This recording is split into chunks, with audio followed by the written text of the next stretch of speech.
आदाब, नमस्कार। मैं नाज़िश रज़ा, वन टीवी में आपका स्वागत है और सबसे पहले नजर डालते हेडलाइंस पर।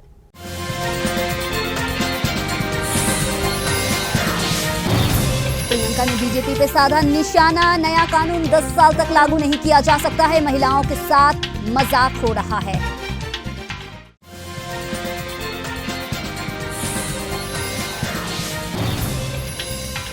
जीएसटी का मुद्दा सबसे बड़ा चर्चा का विषय है। ऑनलाइन गेमिंग पे टैक्स लगाने का दिल्ली सरकार करेगी विरोध।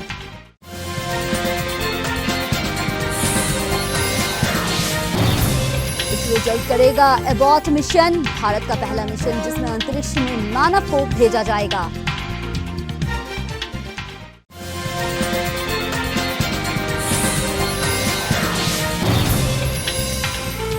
सुनवाई के बाद एनसीपी नेता ने लिखी भावुक पोस्ट। शरद पवार को इतनी पीड़ा में कभी नहीं देखा।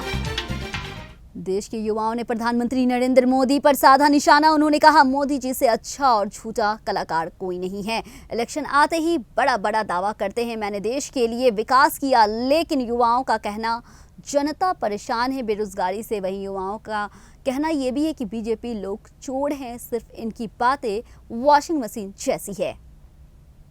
लोग रोजमर्रा में जो चीजें इस्तेमाल करते हैं, टमाटर, आलू, प्याज, दाल, चावल, हर एक चीज महंगा हो चुका है। कांग्रेस के टाइम में स्मृति ईरानी चूड़ियां फेंक फेंक कर कहती थी कि 400 रुपया बढ़ा दिया, 400 रुपया का सिलेंडर कर दिया। आज 1200 का सिलेंडर है, लेकिन वो मुस्कुरा मुस्कुरा कर कहती हैं कि कुछ भी नहीं हुआ। तो ये तो दुगली नीति है, एकदम बर्बाद। मतलब ऐसे हालत करके रखा है देश का।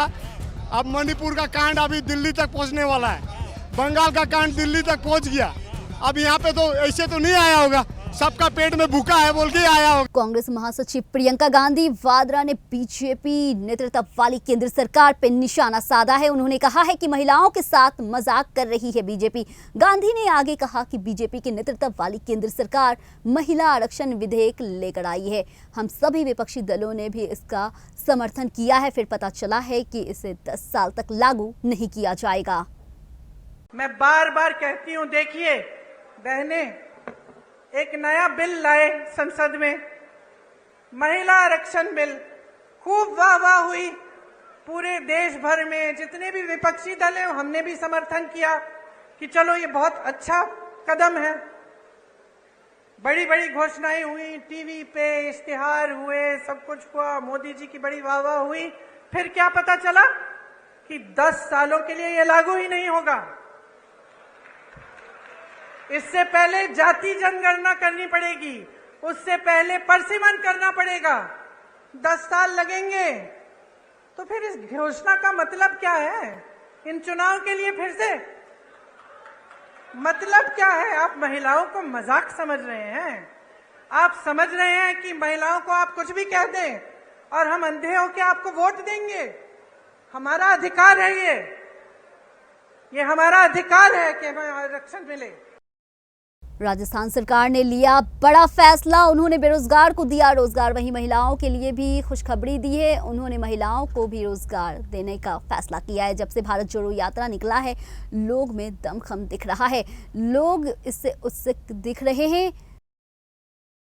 दिल्ली के वित्त मंत्री आतिशी ने कहा है कि आज जीएसटी परिषद की बैठक में ऑनलाइन गेमिंग कंपनियों को जारी किए गए कर चोरी नोटिस को वापस लेने की मांग करेगी। जीएसटी काउंसिलिंग ने न केवल 1 अक्टूबर से ऑनलाइन गेमिंग उद्योग पर 28% टैक्स स्लैब लगाया है, बल्कि केंद्र सरकार ने हमारे सभी गेमिंग स्टार ऐप कर देयांत नोटिस भी जारी किया है, जिसकी कुल कीमत 1.5 लाख करोड़ रुपए है। उन्होंने आगे कहा है कि इस तरह की मनमानी बर्दाश्त नहीं की जाएगी। देखिए, पिछली 2 जीएसटी काउंसिल्स की मीटिंग के बाद जो ऑनलाइन गेमिंग कंपनीज हैं उन पर 28% जीएसटी लगा।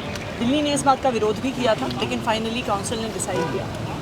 अनफॉर्चुनेट चीज़ ये है कि 1 अक्टूबर से ये 28% टैक्स लागू होना था, लेकिन 1 अक्टूबर के लागू होने से पहले ही पिछले 6 साल के tax notices calculated at an even higher rate have been sent to these online gaming companies. एक इंडस्ट्री जिसकी रेवेन्यू है 23,000 करोड़, आप उस इंडस्ट्री को 1.5 लाख करोड़ के अगर आप टैक्स नोटिसेस भेज देंगे तो ये क्या है? ये उस इंडस्ट्री को ख़त्म करने का तरीका है। ना सिर्फ इतना ये दिखाता है कि हमारे देश में, ये सारे फॉरेन इन्वेस्टर्स को दिखा रहा है कि हमारे देश में एक अनसेफ इरेटिक इन्वेस्टमेंट एनवायरनमेंट है। तो क्यों कोई फॉरेन इन्वेस्टर इंडियन स्टार्टअप्स में इन्वेस्ट करना चाहेगा?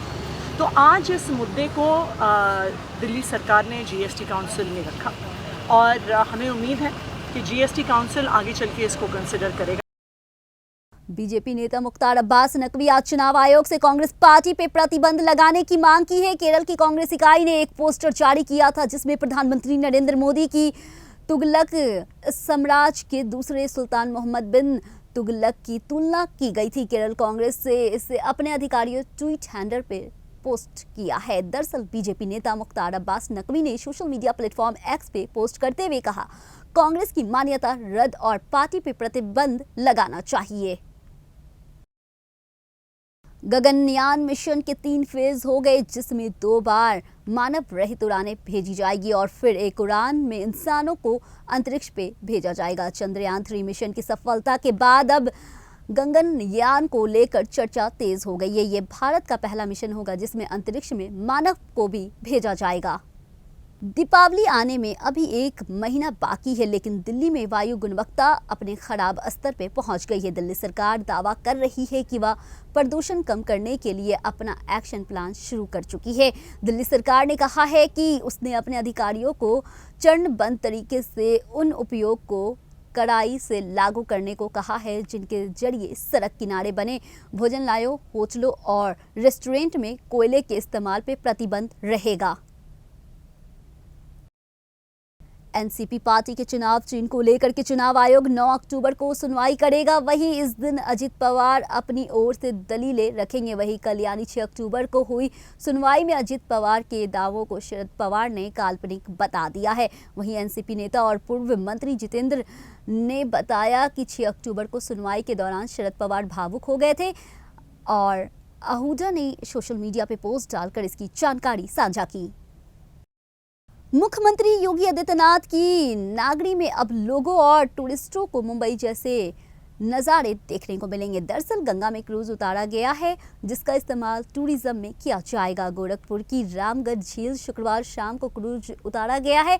अभी क्रूज के अलाइनमेंट समेत दूसरे टेस्ट करने का प्रोसीजर चल रहा है, जिसके पूरा होते क्रूज की लॉन्चिंग कर दी जाएगी। इसके बाद लोग क्रूज की बुकिंग कर सकेंगे। नवरात्रि के दिनों में लोग क्रूज का मजा उठा सकेंगे। इस पर कई तरह के इवेंट भी होंगे। सभी पार्टी ने चुनाव की तैयारियां कर ली है। वहीं राजस्थान विधानसभा चुनाव में सभी नेता अपना अपना दांव खेल रहे हैं। वहीं कांग्रेस के नेता अशोक गहलोत और सचिन पायलट में फिर से बयानबाजी शुरू हो गई है। वहीं शुक्रवार को जयपुर में आयोजित एक न्यूज पोर्टल कार्यक्रम में मुख्यमंत्री अशोक गहलोत ने सचिन पायलट पर निशाना साधते हुए कहा है कि पायलट तो खुद हाईकमान है, चुनाव में उनकी क्या भूमिका रहेगी ये तो वो खुद तय करेंगे। पश्चिमी उत्तर प्रदेश के बड़े नेता इमरान मसूद फिर से कांग्रेस में शामिल हो गए हैं। कांग्रेस के संगठन महासचिव केसी वेणुगोपाल की मौजूदगी में इमरान मसूद पार्टी में शामिल हुए हैं। मौके पर यूपी कांग्रेस के प्रमुख अजय राय और राष्ट्रीय सचिव प्रदीप नरवाल भी मौजूद रहे। कांग्रेस कह रहे हैं कि अगर घर का भूला शाम लौट आए तो उसे भूला नहीं कहा जाता है। इमरान मसूद भी कहते हैं कि कांग्रेस के बाद कई पार्टियां में गए लेकिन किसी भी चुनाव नहीं लड़ी, अब उनके घर वापसी हो गई है। वहीं कांग्रेस की तारीफ किए। लेकिन मैं चला तो जाऊंगा, लेकिन एक वादा आपसे लेना चाहता हूं कि अब मेरे साथ कोई आप जुल्म ना करना, चूंकि अब मैं मानूंगा नहीं और ये तय है कि अगर अब कांग्रेस में जाऊंगा तो फिर कब्र तक कांग्रेस के अंदर रहूंगा। तो ये वादा लेकर के, ये बात मैंने आपको सुबह बताई थी, तो ये वादा लेकर के हम लोग आए थे। चूंकि जब मैं कांग्रेस छोड़ के गया, मैं तब भी कांग्रेस छोड़कर जाना नहीं चाहता था। और राहुल जी और प्रियंका जी का जो स्नेह मेरे साथ रहा, मैं उसका सदैव ऋणी रहूंगा। और मैंने इस बात को 12 बताने का भी काम किया। आज कांग्रेस के अंदर सम्मिलित होने पर मैं हृदय की गहराई से फिर धन्यवाद करना चाहता हूं। महिला आरक्षण विधेयक के समर्थन में इस बार लगभग पूरा विपक्ष नजर गड़ाए हुआ है। वहीं बीआरएस की नेता की कविता ने कहा है कि महिला आरक्षण विधेयक दुनिया भर में महिलाओं को सार्वजनिक जीवन आने के लिए पारित करेगा। लंदन में थिंक टैंक ब्रिज इंडिया की ओर से शुरुआत की गई आयोजित एक कार्यक्रम में तेलंगाना विधानसभा परिषद में 42 संसदीय कविता ने लोगों को संबोधित किया। एशियन गेम्स भारतीय कबड्डी टीम ने फाइनल में ईरान को हराकर गोल्ड अपने नाम कर लिया है। इस तरह भारत के खाते में एक और गोल्ड आया है और भारत ने फाइनल मुकाबले में ईरान को 33 से 29 से शिकस्त देकर ऐतिहासिक गोल्ड जीता है। फाइनल मुकाबले में काफ़ी रोमांचक रहा, जिसमें भारत ने डिफेंडिंग चैंपियन ईरान को हराकर सोना भारत के खाते में डाला है। मुकाबले में कुछ विवाद देखने को मिला है, जिसके चलते कुछ देरी हुई। अब अंत में फैसला भारत के पक्ष में आ गया है। खिलाड़ी और कोच के चलते मुकाबला कुछ देर निलंबित रहा था।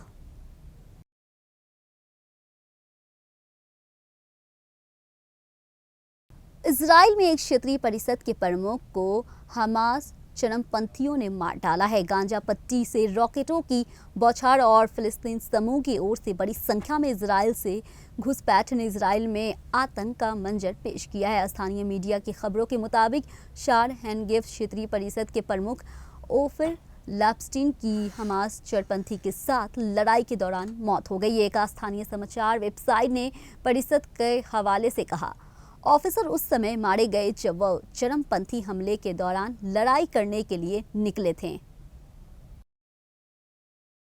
2000 रुपए अगर आपके पास अभी भी है तो 2000 रुपए के नोट पड़े हैं तो इन नोट को वापस करने का आज आखिरी मौका है। जी हां, आरबीआई ने 2000 रुपए के नोटों को बैंक में वापस करने की डेडलाइन 7 अक्टूबर को तय की है, यानी आज आखिरी दिन है। वहीं 2000 रुपए नोट एक्सचेंज डेडलाइन, ऐसे में आपके पास 2000 रुपए के नोट वापस करने के लिए केवल एक दिन का समय बचा है। पहले इस काम में डेडलाइन 30 सितंबर को खत्म हो रही थी, लेकिन बाद में इसका समय सीमा 7 अक्टूबर तक कर दिया गया था।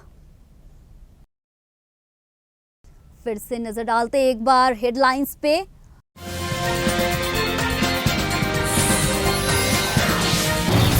प्रियंका ने बीजेपी पे साधा निशाना, नया कानून 10 साल तक लागू नहीं किया जा सकता है, महिलाओं के साथ मजाक हो रहा है।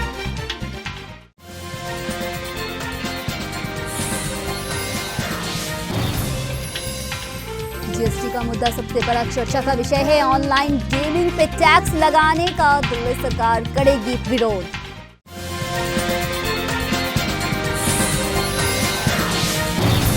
इसरो जल्द करेगा एबॉट मिशन, भारत का पहला मिशन जिसमें अंतरिक्ष में मानव को भेजा जाएगा।